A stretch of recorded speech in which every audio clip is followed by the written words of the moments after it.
쓸모와 국가 위기 상태에서 저는 항상 내가 먼저 앞장서야 한다는 생각을 하고 있었습니다. 왜 위험한 곳에 가려 하냐며 가족의 만류에도 불구하고 대구로 내려간 한 간호사가 한 말이었습니다. 지난 17일 중앙방역대책본부는 지난달 말 100명을 넘나들던 하루 신규 확진자가 13일부터 20명대로 떨어졌다고 했습니다. 한국은 이를 신규 확진자가 20명대로 유지하면서 이제는 일상으로 복귀할 수 있을 거란 전망까지 나오고 있습니다. 정부가 생활방역 기본조건으로 제시한 일일 확진자 50명 미만 유지, 감염 경로 미확인 환자 비율 5% 미만이라는 조건은 이미 갖춰졌습니다. 마치 끝나지 않을 것 같았던 싸움은 어느새 희망적인 결과를 보여주고 있습니다. 우리가 여기까지 올 수 있었던 가장 큰 이유는 일선 현장에서 사투를 벌인 의료진과 봉사자들의 헌신이 있었습니다. 사태 초기 대구에서 하루 확진자가 최대 900명이 넘게 나오는 위기의 상황에서 그 위험한 곳으로 선뜻 내려간 사람들이 있었습니다. 그곳은 환자들이 병상이 가득 차고 의료물품과 시설, 간호사와 인력 모두 절대적으로 부족한 상황이었습니다. 곧 공공의료 붕괴가 눈앞에 닥칠 무렵 전국에서 공중보건의, 간호장교를 비롯한 의료진들과 구급대원 자원봉사자들이 자발적으로 달려왔습니다. 이들은 늘 감염의 위험에 노출되었고 대부분이 15시간에서 17시간 동안 밤낮으로 환자들을 돌보며 바이러스와 싸워야만 했습니다. 특히 확진자들을 가장 가까운 곳에서 치료한 간호사들은 방호복과 고글들의 물품이 부족했고 일부 난폭한 환자들로 인해 신변의 위협을 느끼기도 했습니다. 문조차 할 수 없는 병실에 갇혀 치료를 받는 확진자들은 분노와 무력감, 우울감을 호소하며 간호사들에게 폭언을 쏟아냈습니다. 한 간호사는 근무 중 갑자기 폭언을 들으며 내가 감정 쓰레기통이 되려고 여기 서 있나 라는 마음이 들 때도 있었다며 자존감이 떨어져 혼자 숙소에 돌아가 눈물을 흘리고 잠이 들 때가 있었다고 토로했습니다. 장성숙 인천시 간호사회장은 근무를 마치고 숙소에서 TV에 잡힌 간호사들이 고생을 하는 모습을 볼 때마다 많은 눈물을 흘렸다고 했습니다.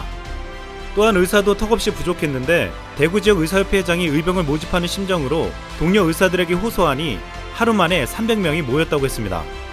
그 중에는 나 같은 늑다리 의사는 필요 없냐며 힘을 보태겠다는 은퇴한 노의사도 있었습니다. 이 중에 보건소 업무가 마비되어 대신 무증상 환자를 치료한 경산시 한 내과의원 원장은 감염되어 생명을 잃기도 했습니다. 한국뿐만 아니라 전 세계 의료진들도 사선에서 심서 싸우고 있지만 안타까운 소식도 들려오고 있습니다. 유럽 국가들의 희생자 절반이 면역력에 취약한 요양원에서 나타났습니다. 그런데 지난달 23일 스페인에서는 양론과 요양원에서 노인들을 버리고 의료진들이 떠난 것이 발견되어 충격을 주기도 했고 이탈리아에서도 상당수 요양원이 방역 사각지대에 오래 방치됐다는 보도가 되기도 했습니다. 하지만 우리나라의 의사와 간호사 등의 의료 인력들은 끝까지 자리를 지켰습니다. 사태 초기 유재석이 가족의 만류에도 대구에 내려간 간호사와의 방송 인터뷰가 화제가 되기도 했습니다. 위험을 무릅쓰고 간 이 간호사는 가족에게 한마디를 전해달라는 유재석의 말에 이렇게 말했습니다. 잘 있다고만 전하고 싶습니다. 너무 걱정하지 말라고요. 그냥 저 여기서 잘 지내고 있습니다. 저희는 특별히 불편한 건 없습니다. 너무나도 밝게 얘기하는 간호사의 말에 유재석은 많은 눈물을 흘렸습니다. 이런 일선에 있는 의료진들을 위해 한국의 기업과 단체, 개인들은 의료 현장을 돕는 데 써달라며 성금과 방역 물품 등을 꾸준히 보냈습니다. 일선 병원에는 응원 현수막이 걸리고 지원 물품이 매일 왔으며 초등학생들까지도 손글씨로 힘내라는 편지를 보내왔습니다. 또한 확진자를 치료하는 일선의 현장뿐만 아니라 자가격리자들에게서도 놀라운 후기들이 올라오고 있습니다. 경기도 수원시에 사는 A씨는 2주간의 자가격리 조치가 끝난 후 페이스북에 올린 글이 주목받았습니다. A씨는 격리기간이 길어지자 답답함이 넘쳐 조급함과 짜증이 났으며 먹고 싶은 것들이 늘어났다고 했습니다. 갑자기 먹고 싶었던 게 생각났던 그는 이웃들이 있는 단체 채팅방에 답답함을 털어놓았다고 했습니다. 그러자 이웃들은 A씨의 집 앞에 치킨과 맥주, 콜라와 피자, 젤리를 놓고 갔다고 했습니다. 또한 A씨의 딸의 친구는 소식을 듣고 붕어빵과 계란빵을 종류별로 사와 현관 문고리에 걸어놓고 가기도 했습니다.